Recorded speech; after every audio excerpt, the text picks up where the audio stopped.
بسم اللہ الرحمن الرحیم۔ 5 لوگوں کو مرتے وقت تھوڑی سی بھی تکلیف نہیں ہوگی۔ وہ 5 لوگ کون سے ہیں جاننے کے لیے یہ اہم ویڈیو مکمل دیکھیے۔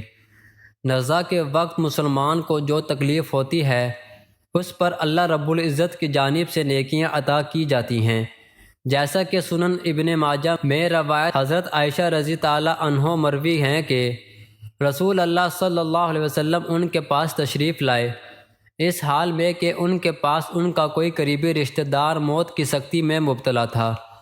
رسول اکرم صلی اللہ علیہ وسلم نے مشاہدہ فرما کر حضرت عائشہ رضی تعالیٰ عنہ سے فرمایا، اپنے رشتہ دار پر غمگین نہ ہو، اس لیے کہ یہ اس کی نیکیاں ہیں۔ نیز حضرت عائشہ صدیقہ رضی تعالیٰ عنہ سے ہی اس مضمون کی روایت ہے کہ جب سے رسول اللہ صلی اللہ علیہ وسلم کی وفات کی تکلیف میں نے دیکھی، اب میں کسی مسلمان میت کی حالت نزا کی تکلیف کو اس کے حق میں برا نہیں سمجھتی۔ پس مذکورہ حدیث سے معلوم ہوتا ہے کہ نزا کے وقت ہونے والی سختی مرنے والے کی بدعمالیوں کا ہرگز نتیجہ نہیں ہوتی۔ مسلمان کے حق میں اس پر اجر و ثواب اور گناہوں کی معافی کی ہی امید رکھنی چاہیے۔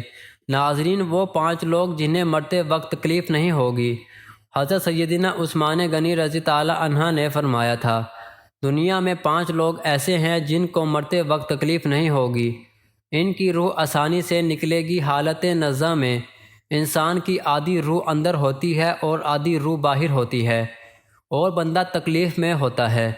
اس وقت انسان کو پیاس اتنی لگتی ہے کہ انسان یہ چاہتا ہے کہ سمندر کا پانی پی جاؤں، اور اگر بالفرض 7 سمندر کا پانی وہ بھی پی جائے پھر بھی اس کی پیاس کبھی ختم نہیں ہوگی۔ روح نکلتے وقت انسان کو جو تکلیف ہو رہی ہوتی ہے وہ ناقابل بیان ہے۔ حضرت سیدنا عثمان غنی رضی تعالیٰ عنہ نے فرمایا، یہ 5 لوگ ایسے ہیں کہ انہیں مرتے وقت ذرہ بھی تکلیف نہ ہوگی، یعنی موت آسان ہوگی اور بغیر تکلیف کے ہوگی۔ پوچھا گیا کہ جناب وہ کون سے 5 لوگ ہیں جنہیں موت کی سختیوں میں بھی نرمی میسر ہوگی؟ تو فرمانے لگے، سب سے پہلا شخص وہ ہے جو اپنے ماں باپ کی موت کے بعد وراثت کا حصہ اپنی بہنوں کو پہنچانے میں جلدی کرتا ہے، یعنی وراثت کا حصہ اپنی بہنوں کو جلد اور بروقت پہنچاتا ہے۔ ایسا نہ ہو کہ بہن کے بچے بھوک سے بھلکتے رہیں اور تم بہن کے حق پر قبضہ کیے بیٹھے رہو، اور بہن اس انتظار میں رہے کہ میرا بھائی کب مجھے میرے ماں باپ کی وراثت میں سے حصہ دے گا۔ بہت بار یہ بھی دیکھنے میں آتا ہے کہ بہن کی شادی نہیں ہوئی، جب کہ والدین دنیا سے رخصت ہو گئے تو بھائی نے کہا کہ کوئی بات نہیں، جب بہن کی شادی کروں گا تو اس کا حصہ اسے جہیز کی صورت میں دے دوں گا۔ یاد رہے کہ اسلام میں بہنوں کو جہیز دینا فرض نہیں، جبکہ ان کا وراثتی حق دینا فرض ہے۔ دراصل عورت کو جہیز دینا یہودیوں کی رسم ہے، اسلام اس کی ترغیب نہیں دیتا، لیکن اسلام میں عورت کا وراثتی حصہ دینا فرض ہے۔ واضح رہے کہ والدین کے ترکے میں جس طرح ان کی نرینہ اولاد کا حق و حصہ ہوتا ہے، اسی طرح بیٹیوں کا بھی اس میں شرعی حق و حصہ ہوتا ہے۔ والدین کے انتقال کے بعد ان کے ترکے پر بیٹوں کا خود تنہا قبضہ کر لینا اور بہنوں کو ان کے شرعی حصے سے محروم رکھنا ناجائز اور سخت گناہ ہے۔ بھائیوں پر لازم ہے کہ بہنوں کو ان کا حق و حصہ اس دنیا میں دے دیں، ورنہ آخرت میں دینا پڑے گا، اور آخرت میں دینا آسان نہیں ہوگا۔ حدیث مبارکہ میں اس پر بڑی وعید آئی ہے۔ حضرت سعید بن زید رضی تعالیٰ عنہ فرماتے ہیں، رسول اللہ صلی اللہ علیہ وسلم نے فرمایا، جو شخص کسی کی بالش بر زمین بھی از راہ ظلم لے گا، قیامت کے دن 7 زمین میں سے اتنی ہی زمین اس کے گلے میں توق کے طور پر ڈالی جائے گی۔ ایک اور حدیث مبارکہ میں ہے، حضرت انس رضی تعالیٰ عنہ فرماتے ہیں، رسول اللہ صلی اللہ علیہ وسلم نے فرمایا، جو شخص اپنے وارث کی میراث کاٹے گا، یعنی اس کا حصہ نہیں دے گا، تو اللہ تعالیٰ قیامت کے دن اس کی جنت کی میراث کاٹ لے گا۔ یاد رہے کہ جہیز کی رسم اسلام کی رسم نہیں بلکہ یہود کی رسم ہے، اور اس کا سب سے بڑا گناہ یہ ہے کہ جس طرح یہود میں عورت کو بغیر جہیز کے کوئی شخص قبول نہیں کرتا تھا، اسی طرح آج اسلام میں بھی عورتوں کی شادیوں میں سب سے بڑی رکاوٹ جہیز ہے۔ غریب آدمی کی بیٹی بیٹھے بیٹھے بوڑھی ہو گئی، کہ جہیز کا کوئی بندوبست نہ ہو سکا۔ اسی طرح اگر کوئی شخص یہ کہے کہ میں بہن کا وراثتی حصہ تو نہیں دے سکتا، البتہ جب اس کی شادی کا وقت ہوگا تو جہیز دے دوں گا، تو یہ رویہ درست نہیں۔ لہٰذا فرمایا گیا کہ بہنوں کو بروقت حصہ دینے والے کی روح موت کے وقت بڑی آسانی سے نکلتی ہے۔ ایک عورت کا بھائی جب فوت ہوا تو اس عورت نے بہت اصرار کیا کہ مجھے بھی قبرستان میں لے چلو، میں بھی اپنے بھائی کی قبر پر جانا چاہتی ہوں۔ پھر اس کے اصرار کو قبول کیا گیا اور اسے قبرستان میں اس جگہ لے جایا گیا جہاں اس کے بھائی کی تدفین ہونے والی تھی۔ اس کے دیکھتے ہی دیکھتے میت کو قبر میں اتارا گیا اور اس کے بھائی کو مٹی کے سپرد کر دیا گیا۔ جب دعا کی باری آئی تو تمام عزیز و اقارب کے سامنے اس روتی ہوئی بہن نے آسمان کی جانب اپنے ہاتھ اٹھائے اور آسمان کی جانب دیکھا۔ اس کا دل رو رہا ہے، آنکھیں چھم چھم برس رہی ہیں۔ اس نے ایک ایسی دعا کی کہ لوگوں کے مردہ ضمیر کو جگا دیا۔ روتی ہوئی بہن نے آسمان کی جانب دیکھ کر فریاد کی کہ اے میرے مالک، اے انصاف کرنے والے، آج میرا بھی انصاف کر۔ رو رو کر کہنے لگی، میرے مالک، تو میرے اس ظالم بھائی کو اپنی رحمت سے دور رکھنا، ایسے دور رکھنا جیسے اس نے میرے والدین کی وراثت سے مجھے دور رکھا ہے۔ میرے بچے بھوک سے بلکتے رہے لیکن اس ظالم کو میرے بچوں پر ذرہ بھی ترس نہ آیا۔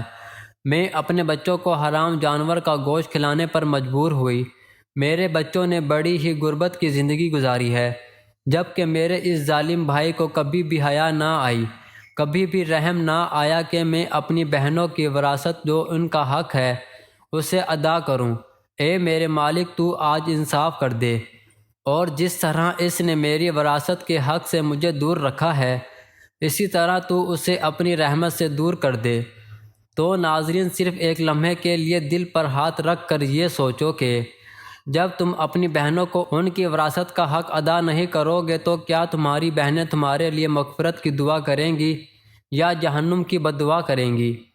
بہن کے لیے ظالم بن کر مرو گے یا مظلوم بن کر؟ ناظرین، بہن کا حق کھانا ایسا ہے جیسے خنزیر کا گوشت کھانا۔ دوسرا وہ شخص جس کی روح مرتے وقت بڑی ہی آسانی سے نکلے گی۔ فرمایا کثرت سے صدقہ کرنے والا شخص، یعنی ایسا شخص جو اللہ اور رسول صلی اللہ علیہ وسلم کی رضا کے لیے اپنے مال و دولت میں سے یوں صدقہ کرتا ہے کہ جب وہ اپنے ایک ہاتھ سے کسی کو دیتا ہے تو دوسرے ہاتھ کو پتہ بھی نہ چلے۔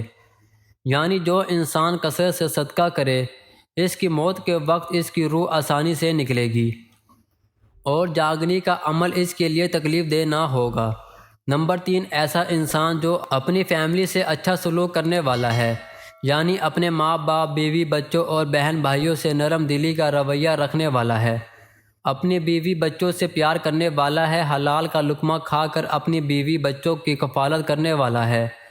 بزرگان دین فرماتے ہیں کہ جب رزق تنگ ہونے لگے تو دسترخوان کو وسیع کر لیا کرو، یعنی اپنے بیوی بچوں پر خرچ کرنا بھی صدقہ ہے، انہیں کھلانا پلانا صدقہ ہے۔ لہٰذا ایسا شخص جو اپنی فیملی پر خرچ کرتا ہو اور ان سے حسن سلوک کرتا ہو تو جب وہ دنیا سے رخصت ہوگا تو اس کی روح نکلنے میں آسانی ہوگی اور اسے کوئی تکلیف نہ ہوگی۔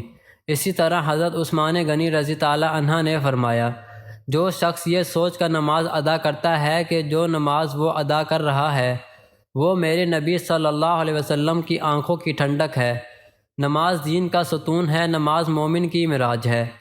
اسلام و کفر میں تفریق ہے، جو 5 وقت کا نمازی موت کے وقت کسی قسم کی سختی میں مبتلا نہ ہوگا۔ پھر فرمایا 5واں وہ شخص ہے جو قرآن کی تلاوت کرتا ہے، یعنی خود بھی قرآن پڑھتا ہو اور دوسروں کو بھی قرآن سکھاتا ہو۔ پھر فرمایا راتوں کی تنہائی میں اٹھ اٹھ کر قرآن پڑھا کرو اور قرآن پڑھتے وقت رویا کرو۔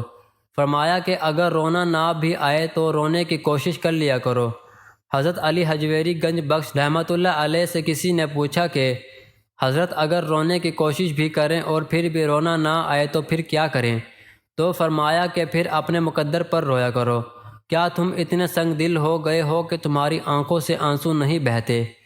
اللہ پاک سے دعا ہے کہ ہم سب مسلمانوں کی موت کے وقت سختیوں کو دور فرما کر ہمارا خاتمہ ایمان پر نصیب فرمائے، آمین۔